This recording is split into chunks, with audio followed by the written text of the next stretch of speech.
Espia bem, no Evangelho segundo Mateus, no capítulo 13, no versículo 45, Jesus diz que o reino do céu é semelhante a um homem que negocia e procura por boas pérolas. A produção de uma pérola é um fenômeno da natureza tão extraordinário que Jesus trouxe isso para dentro da sua pregação e aplicou ao reino de Deus. Espia só, reflita aqui comigo. As produtoras de pérolas são as ostras.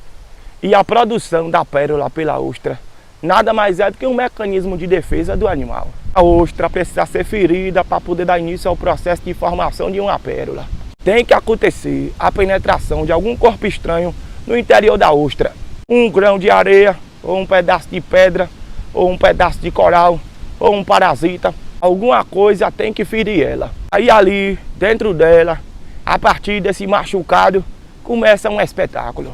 Ela começa a envolver aquele corpo estranho que se infiltrou no seu interior com uma camada de células epidérmicas chamada de nácar. Ela vai liberando um monte de camada dessas células, liberando camada, e uma ostra demora em média 3 anos fazendo liberação dessas camadas para, por fim, formar uma pérola. Ela faz da dor uma joia, transforma uma ferida em uma pérola. E diante dessa breve pesquisa, eu entendi a conversa de Jesus com a gente em Mateus capítulo 13, versículo 45. Quando o reino de Deus se estabelece dentro de você, as dores não te transformam, não te deformam, não te azedam, não te levam para o fundo do poço, tampouco encaminham você para a morte. Muito pelo contrário, quando a verdade do reino de Deus se estabelece dentro de você, quando você é ferido, você se regenera de modo que você não apresenta nenhuma cicatriz. Você apresenta uma pérola. Você não é um colecionador de decepções, nem alguém que está na vida condenado a carregar um bocado de ferida. Você é um produtor de pérolas. Perdoe quem lhe feriu.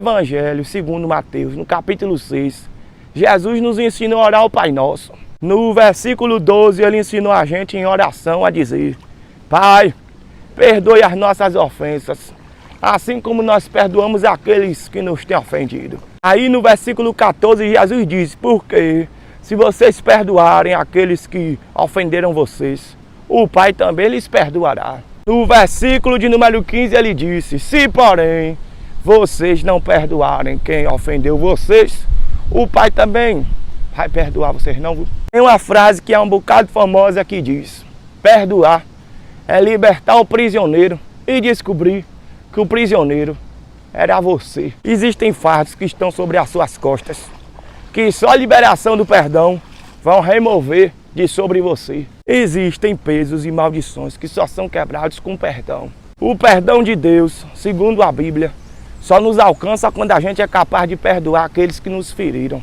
Não transforme as feridas com que te feriram em um cárcere. Não deixe a traição que você sofreu virar ódio, virar frieza. Não deixe o abandono que você sofreu se transformar em depressão, não. Não deixe o abuso que você sofreu acabar com a sua vida. Não permita que essa ferida acabe com a sua saúde.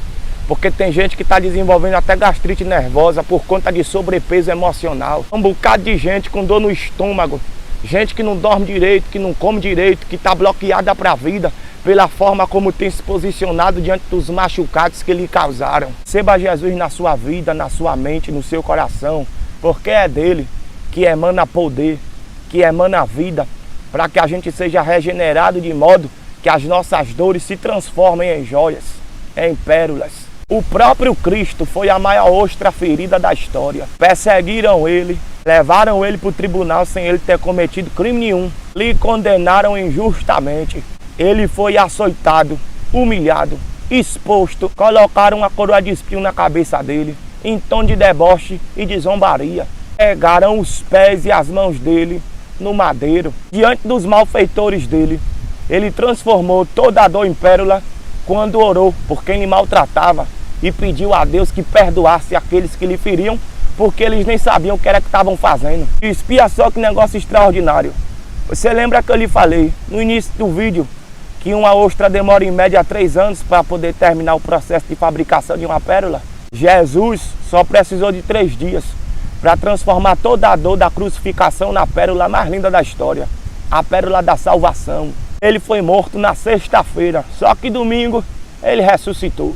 Feriram ele com a morte e no terceiro dia ele ressurge com a pérola da vida, pérola da salvação, do perdão, da regeneração. Por isso que, na minha humilde opinião, Isaías capítulo 53, versículo 5, é o texto mais bonito que tem dentro da Bíblia. O profeta está apontando para Jesus e dizendo: ele foi ferido pelas nossas transgressões, ele foi moído pelas nossas iniquidades.